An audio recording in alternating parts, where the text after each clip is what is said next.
Don't just tap out. Listen to Truth on Tap. DJ Bad Guy says so.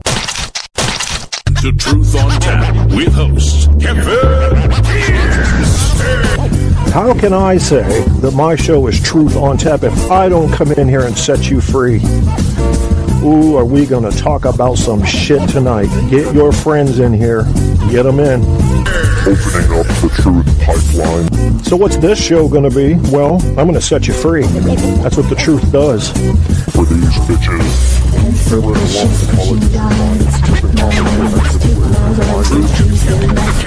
Truth on Tap. WesJohnson.com. Check them out. This is crazy. Do you know I love pickles and peanut butter? I cannot get enough of that. Pickles and peanut butter is like an orgasm during an orgasm, if that's even possible. I couldn't imagine the biological possibility of it, yet the fantastical fantasy possibility is quite real. My right to say how I say it's mine to give. My heart is mine to share. My soul, Truth on Tap. I am going to uncover the deepest, darkest parts of the human psyche right in front of you.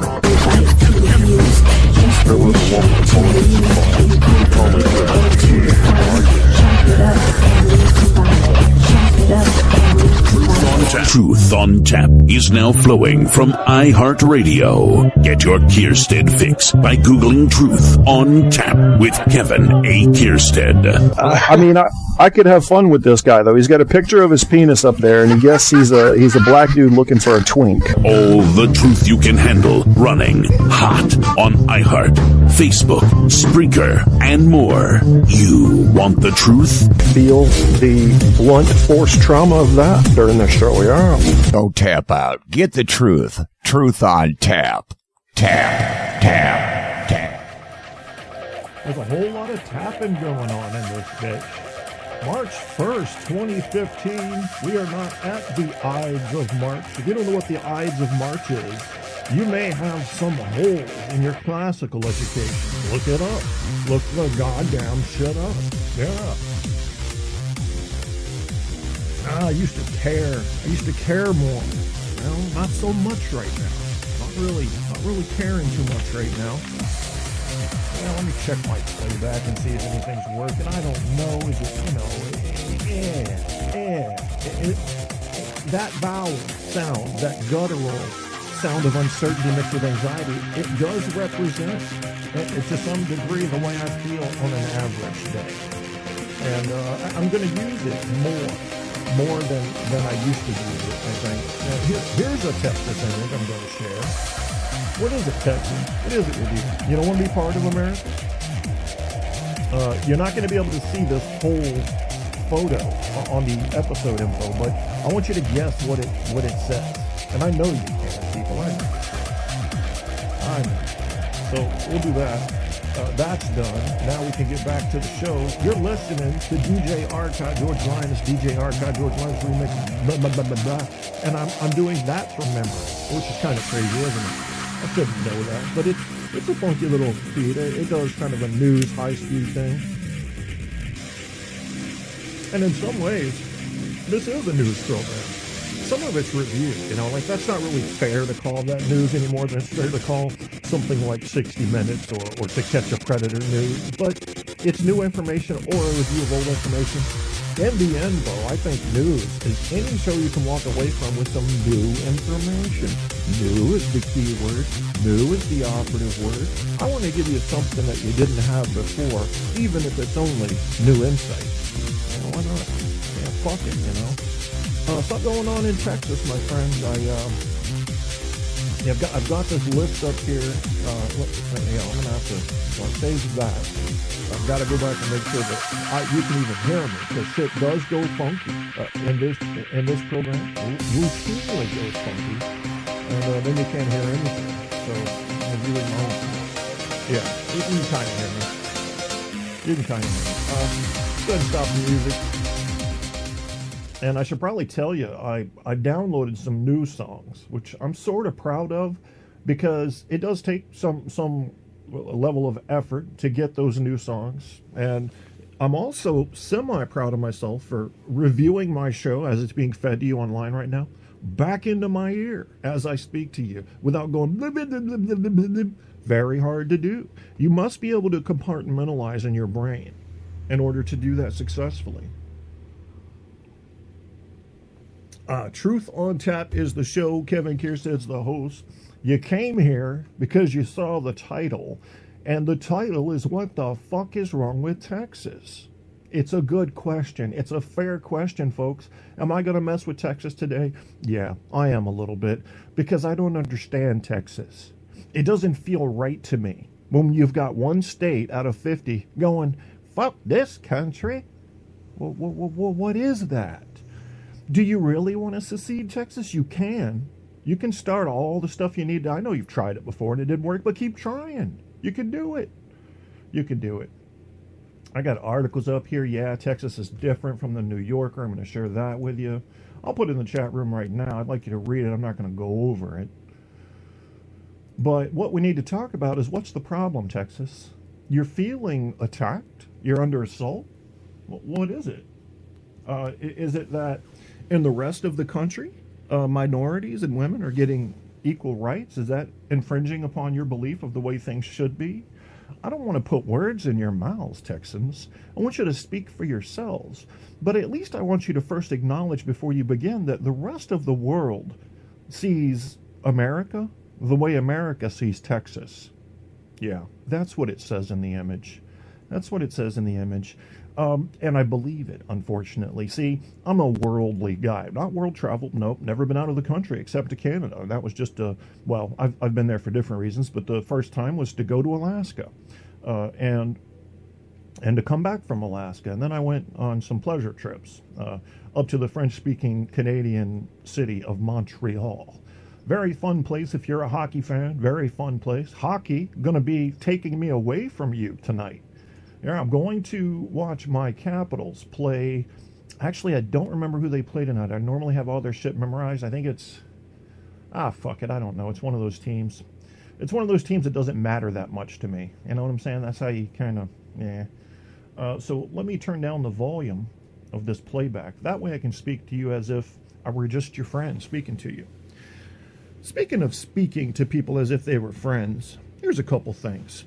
You guys that are just starting your radio shows and you sound like a fourth grader giving a presentation on why mold grows on bread, and you sound scared out of your fucking mind, how about you chill the fuck out?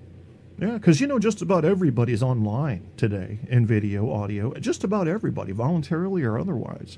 I mean, with the sex pics and photos from people trying to get revenge, to the capturing going on in cities illegally of your behaviors. Well, you're in public, so it's legal, right? There are loopholes. They can always find loopholes. But deep down, it's a very invasive thought process that disrespects your right to privacy entirely. And I know you might say, well, from a legal standpoint, your right to privacy dies the moment you set foot in public. But you tell me, can you live your life without setting foot in public? Very hard to do. Very hard to do. I think that's why that dude on that show, I don't know if it's History Channel or something, there's a dude that lives out in the woods. There's a few of them now.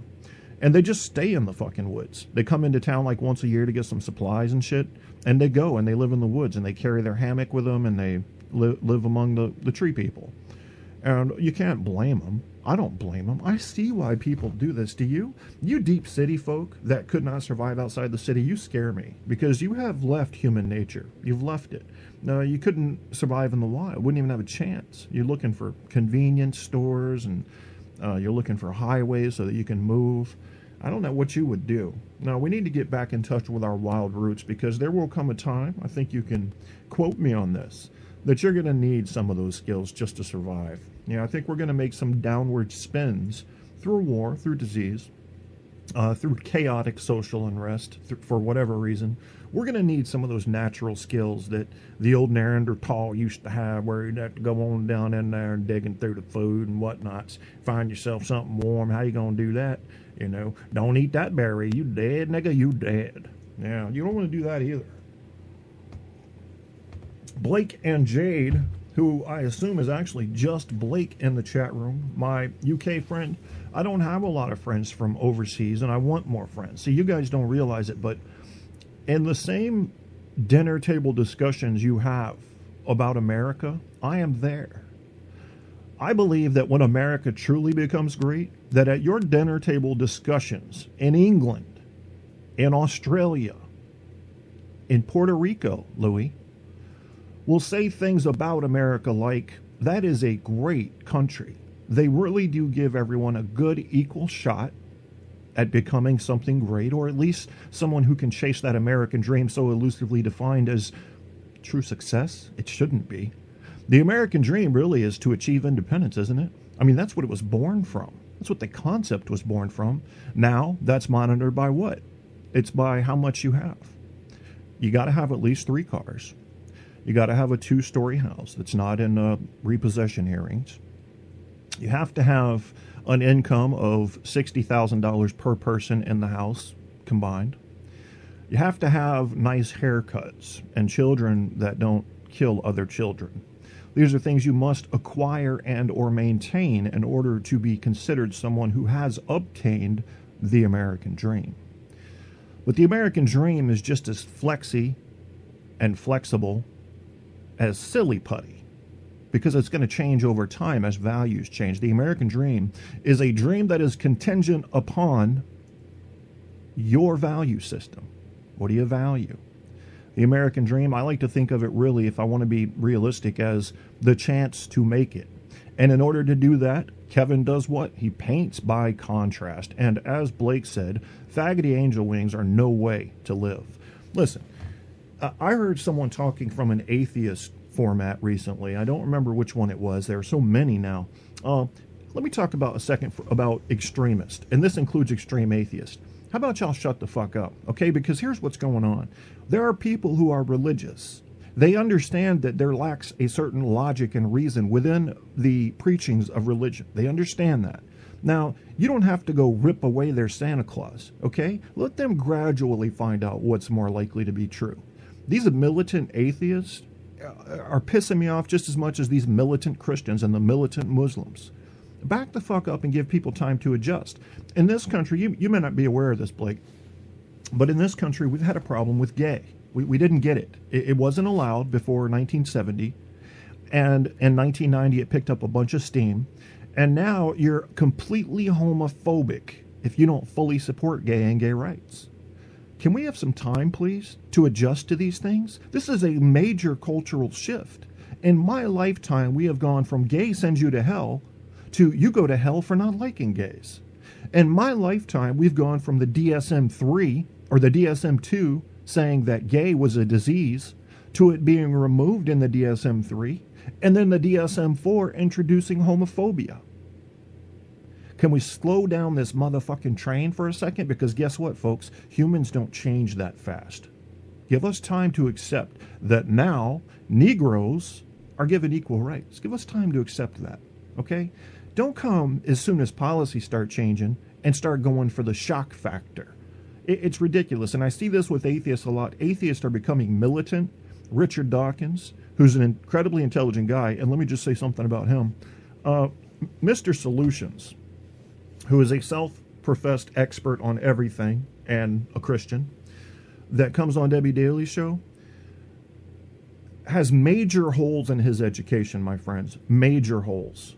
And when I hear someone say that Richard Dawkins is stupid, and that's what he said, that's what Mr. Solution said, Richard Dawkins is an idiot. That's what he said. Those were his words. Then I know Mr. Solution is an idiot. Because there are a lot of things you can call Richard Dawkins. Unintelligent does not fit the bill. You want to call him an asshole? He is an asshole. You want to call him militant atheist? He is a militant atheist, in my view. But you can't call him stupid. He tends to have that whole fact thing pretty well secured. And for that reason, maybe you should give him some credit for his intelligence. Facts, not very important among your fundamentalist religious people. Facts get in the way of the narrative. Yes, I'm going to admit something on this show that I didn't need to admit, but I'm going to anyway. My new God over the past 10, 15 years has kind of become science. If you insist on giving it a name, fine. I don't worship anything. It's just who I respect. And who I respect are the people that have done their research. And the people that have done their research before they say something is fact will be able to show that it can be proven. and that is done through a complex set